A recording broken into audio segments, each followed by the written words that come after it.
Täna räägin sulle sellest, miks peaks vähemalt esimene noot hästi tulema. Miks peaks esimene noot vähemalt hästi tulema? Ehk esimene noot perfektseks. Sellepärast, et kui sa ühte nooti ka ei mängi õigesti, sa ei mängi ju tõenäoliselt järgmisi nooti ka. Ja õigesti mängimise all ma mõtlen just tehniliselt. Nii paremas kui vasakus käes. Kui kaua on sul aega, enne kui sa pead mängima esimest nooti? Sul on aega nii palju, kui sa võtad endale. Ehk siis sul on aega lõpmatult, et sättida valmis asend, paremkäsi, vasakkäsi ja sättida valmis niimoodi, et see esimene noot tuleb perfektne. Sinu teadmiste kohta perfektne.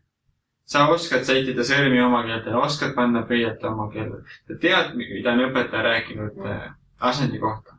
Otsid seda asendi. Nii kaua, kui sa saad aru, jah, see on see, kuidas mul käsi peab olema.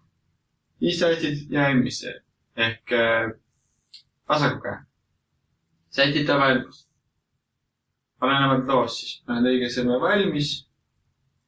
Siis kontrollid, et sul parem käsi oleks nüüd õige noodi peal valmis. Ja siis mängid. Ja et see esimene noot tuleks perfektselt.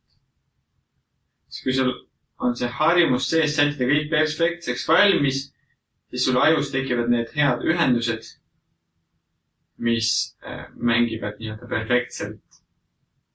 Ja kui sa oled harjutanud esimest nooti hästi mängima, siis varsti tuleb juba teine noot ka õigesti. Ja siis juba kolmas. Ja siis üks hetk avastad, et kui sul lugu läbi sai, ikka veel oled selles õiges asendist ja ikka veel mängisid õige mängu liigutusega, õige mängu asendiga. Seti alati enne mängimist esimene noot perfektseks, kui siis kõik muud ka varsti õigeks saavad. Head harjutamist ja näeme järgmine kord.